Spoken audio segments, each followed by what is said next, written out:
ನೋಡಿ, ತಮಿಳುನಾಡಿನಲ್ಲಿ ಕಳೆದ ಕೆಲ ದಿನಗಳ ಹಿಂದೆ ಯಾವ ರೀತಿ ವಿಜಯ್ ಅವರು ಮ್ಯಾಜಿಕ್ ಮಾಡಿದ್ರು ಯಾರು ಕೂಡ ನಿರೀಕ್ಷೆಯನ್ನ ಮಾಡಿರಲಿಲ್ಲ. ವಿಜಯ್ ಅವರ ನೇತೃತ್ವದ ಪಕ್ಷ ಇಷ್ಟು ದೊಡ್ಡ ಮಟ್ಟದ ಪಕ್ಷವಾಗಿ ಹೊರಹೊಮ್ಮುತ್ತೆ. ವಿಜಯ್ ಅವರು 100ರ ಗಡಿದಾಟಿ ಮುನ್ನುಗ್ತಾರೆ. ಒಂದಷ್ಟು ಜನ ಅನಲೈಸ್ ಮಾಡಿದ್ರು 3 ಕೂಡ ದಾಟಲ್ಲ ವಿಜಯ್ ಅವರ ಪಕ್ಷ ಅಂತ ಹೇಳಿ. ಬಟ್ ಆ 3ಅನ್ನ 100 ಮಾಡಿದ್ದು ವಿಜಯ್ ಅವರು. ಎಷ್ಟರ ಮಟ್ಟಿಗೆ ವಿಜಯ್ ಅವರಿಗೆ ತಮಿಳುನಾಡಿನ ಜನ ಅಭೂತಪೂರ್ವ ಬೆಂಬಲವನ್ನು ಕೊಟ್ಟರು, ಬಿಗಿದಪ್ಪಿಕೊಂಡ್ರು. ಅಲ್ಲಿರುವಂತಹ ಯಂಗ್ಸ್ಟರ್ಗಳು ವಿಜಯ್ ಅವರಿಗೆ ಯಾವ ರೀತಿ ಸಪೋರ್ಟ್ ಮಾಡಿದ್ರು, ಅದು ಅತಿ ಕಡಿಮೆ ಅವಧಿಯಲ್ಲಿ. ವಿಜಯ್ ಅವರು ಇವತ್ತು ತಮಿಳುನಾಡಿನ CM ಆಗಿ ರಾಜ್ಯಭಾರವನ್ನು ಮಾಡ್ತಾ ಇದ್ದಾರೆ. ಇದೆಲ್ಲದರ ನಡುವೆ ವಿಜಯ್ ಅವರ ವಿಚಾರ ಬಂದಾಗ ನಮ್ಮ ಅಣ್ಣಾಮಲೈಯವರ ವಿಚಾರವೂ ಕೂಡ ಬರುತ್ತೆ. ಯಾಕೆ BJPಯಲ್ಲಿ ಅಣ್ಣಾಮಲೈಯವರನ್ನ ಸರಿಯಾಗಿ ನಡೆಸ್ಕೊಳ್ತಾ ಇಲ್ವಾ? ಉನ್ನತ ಸ್ಥಾನದಲ್ಲಿದ್ದಂತಹ ಅಣ್ಣಾಮಲೈಯವರು ತಮ್ಮ ಸ್ಥಾನಕ್ಕೆ ರಿಸೈನ್ ಮಾಡಿ, ಅದು ಎಂತಹ ಪೀಕ್ ಟೈಮಲ್ಲಿ ಇದ್ದಂತಹ ಟೈಮಲ್ಲಿ ಪಕ್ಷ ಸಂಘಟನೆ ಮಾಡೋದಕ್ಕೆ ಬರ್ತಾರೆ. ಆದರೆ ಯಾಕೆ BJP ಅವರನ್ನ ಸರಿಯಾಗಿ ನಡೆಸ್ಕೊಳ್ತಾ ಇಲ್ವಾ? ಬೇಸರ ಆಗಿದ್ದಾರಾ? ಇತ್ತೀಚಿನ ಬೆಳವಣಿಗೆಗಳಾದಾಗ ಗೊತ್ತಾಗ್ತಾ ಇದೆ. ಈಗ ಒಂದು ವಿಚಾರ, BJPಯನ್ನ ತೊರೆದು ಹೊಸ ಪಕ್ಷ ಕಟ್ತಾರಾ ಅಣ್ಣಾಮಲೈಯವರು? ಅಮಿತ್ ಶಾ ಏನು ಗ್ರೀನ್ ಸಿಗ್ನಲ್ ಕೊಟ್ಟಿದ್ದಾರೆ ನೋಡಿ. ತಮಿಳುನಾಡು ವಿಧಾನಸಭೆ ಚುನಾವಣೆ 2026ರ ಫಲಿತಾಂಶ ಪ್ರಕಟ ಆದ ಬೆನ್ನಲ್ಲೇ ಅಲ್ಲಿನ ರಾಜಕೀಯ ರಂಗದಲ್ಲಿ ಅತ್ಯಂತ ರೋಚಕ, ಸದ್ದಿಲ್ಲದ ಮಹಾ ಆಪರೇಷನ್ಗಳು ಒಂದು ಹಂತಕ್ಕೆ ತಲುಪಿದೆ ಅಂತಲೇ ಹೇಳಬಹುದು. ತಮಿಳುನಾಡು BJPಯ ಮಾಜಿ ರಾಜ್ಯಾಧ್ಯಕ್ಷ ಮತ್ತು ಫೈರ್ ಬ್ರ್ಯಾಂಡ್ ನಾಯಕ ಅಣ್ಣಾಮಲೈ BJPಯ ಪ್ರಾಥಮಿಕ ಸದಸ್ಯತ್ವಕ್ಕೆ ರಾಜೀನಾಮೆಯನ್ನು ಕೊಟ್ಟು ತಮಿಳುನಾಡಿನ ಯುವಕರನ್ನ ಕೇಂದ್ರೀಕರಿಸಿ ಹೊಸ ರಾಜಕೀಯ ಪಕ್ಷ ಸ್ಥಾಪನೆ ಮಾಡೋದಕ್ಕೆ ಸಜ್ಜಾಗಿದ್ದಾರೆ ಅನ್ನುವ ವಿಚಾರವೂ ಕೂಡ ಈಗ ಬಹಳ ದೊಡ್ಡ ಮಟ್ಟದಲ್ಲಿ ಹರಿದಾಡ್ತಾ ಇದೆ.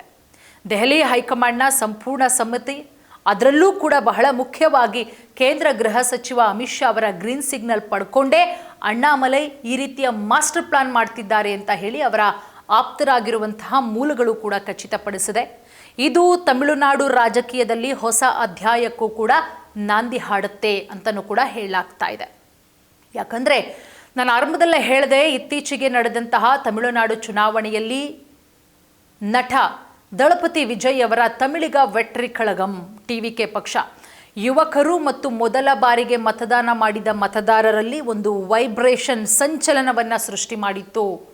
ವಿಜಯ್ ಅವರ ಈ ಒಂದು ಯಶಸ್ಸು ಸಾಂಪ್ರದಾಯಿಕ ದ್ರಾವಿಡ ಪಕ್ಷಗಳ ಲೆಕ್ಕಾಚಾರವನ್ನೇ ಉಲ್ಟಾ ಮಾಡಿಬಿಡತ್ತೆ.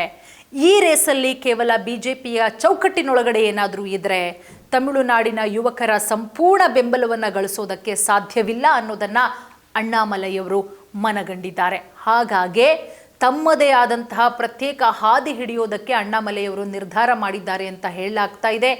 ಅಣ್ಣಾಮಲೈಯವರು ಈಗಾಗಲೇ ಹೊಂದಿರುವ ತಮ್ಮದೇ ಆದ ವಿ ದಿ ಲೀಡರ್ಸ್ ಎಂಬ ಸಾಮಾಜಿಕ ಸಂಘಟನೆಯ ಮೂಲ ಸೌಕರ್ಯಗಳನ್ನು ಬಳಸ್ಕೊಂಡು ಮಕ್ಕಳ ಶಕ್ತಿ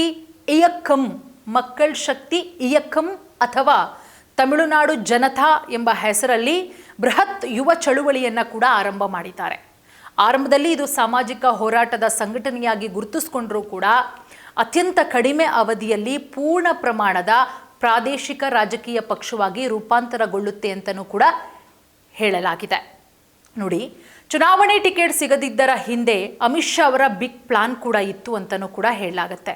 2026ರ ತಮಿಳುನಾಡು ಚುನಾವಣೆಯ BJP ಅಭ್ಯರ್ಥಿಗಳ ಪಟ್ಟಿಯಲ್ಲಿ ಅಣ್ಣಾಮಲೈಯವರ ಹೆಸರು ಇರಲ್ಲ.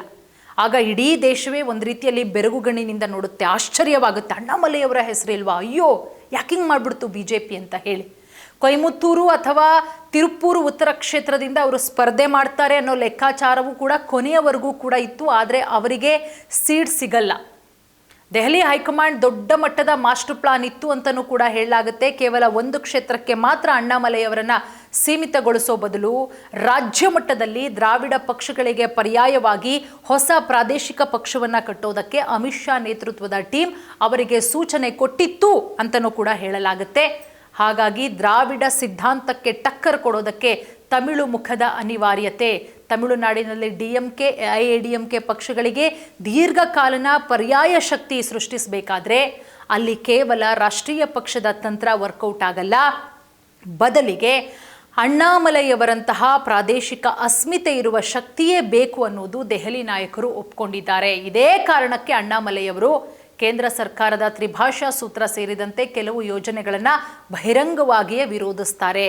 ಇದು ಮೇಲ್ನೋಟಕ್ಕೆ ಬಿಜೆಪಿ ಮತ್ತು ಅಣ್ಣಾಮಲೈ ನಡುವಿನ ಮುನಿಸು ಅಂತ ಅನಿಸಿದ್ರೂ ಕೂಡ ತಮಿಳುನಾಡಿನ ಜನರ ಪ್ರಾದೇಶಿಕ ಭಾವನೆಗಳಿಗೆ ಹತ್ತಿರವಾಗೋದಕ್ಕೆ ದೆಹಲಿ ನಾಯಕರ ಹೆಣದಂತಹ ರಾಜತಾಂತ್ರಿಕತೆಯ ಒಂದು ಭಾಗ ಅಂತಲೇ ಹೇಳಲಾಗತ್ತೆ.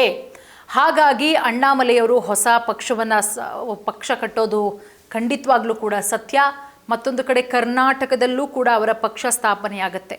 ಅಣ್ಣಾಮಲೈ ಅಂತ ಹೇಳಿದ್ರೆ ಬರೀ ತಮಿಳ್ನಾಡಲ್ಲಷ್ಟೇ ಅಲ್ಲ, ಕರ್ನಾಟಕದ ನಮ್ಮ ಚಿಕ್ಕಮಗಳೂರಲ್ಲಿ ಕೆಲಸ ಮಾಡಿದಂಥವ್ರು, ಕರ್ನಾಟಕದ ಜನ ಕೂಡ ಅಣ್ಣಾಮಲೈಯವರ ಹೆಸರನ್ನು ಹೇಳ್ತಾರೆ. ಸೊ ಹಾಗಾಗಿ ಅಣ್ಣಾಮಲೈಯವರು ಏನಾದರೂ ತಮಿಳ್ನಾಡಲ್ಲಿ ಪಕ್ಷ ಕಟ್ಟಿದ್ರೆ ಕರ್ನಾಟಕದ ಜನ, ದೊಡ್ಡ ಮಟ್ಟದ ಯುವ ಸಮೂಹ ಅಣ್ಣಾಮಲೈಯವರಿಗೆ ಖಂಡಿತವಾಗ್ಲೂ ಕೂಡ ಸಪೋರ್ಟ್ ಮಾಡುತ್ತೆ. ಸೊ ನೋಡೋಣ, ಈಗ ಆಲ್ರೆಡಿ ಅಣ್ಣಾಮಲೈ ಇರುವಂತಹ ಲಕ್ಷಾಂತರ ಫಾಲೋವರ್ಸ್ಗಳು. ಸೊ ನಟ ವಿಜಯ್ ಅಭಿಮಾನಿ ಬಳಗದ ಮಾದರಿಯಲ್ಲಿ ಅತ್ಯಂತ ವ್ಯವಸ್ಥಿತವಾದಂತಹ ಕಾರ್ಯಕರ್ತರನ್ನು ಏನಾದರೂ ರೂಪಿಸಿದ್ರೆ, ರಾಜ್ಯದ ಮೂಲೆಯಿಂದ ಪ್ರತಿಭಾನ್ವಿತ ಯುವಕರನ್ನು ಆಯ್ಕೆ ಮಾಡಿಬಿಟ್ಟು ಅವರಿಗೆ ರಾಜಕೀಯ ತರಬೇತಿಯನ್ನು ಕೊಟ್ಟರೆ ಮುಂದಿನ ದಿನಗಳಲ್ಲಿ ಅಣ್ಣಾಮಲೈ ಹೊಸ ಇತಿಹಾಸ ಸೃಷ್ಟಿ ಮಾಡೋದ್ರಲ್ಲಿ ಯಾವುದೇ ರೀತಿಯ ಡೌಟ್ ಇಲ್ಲ.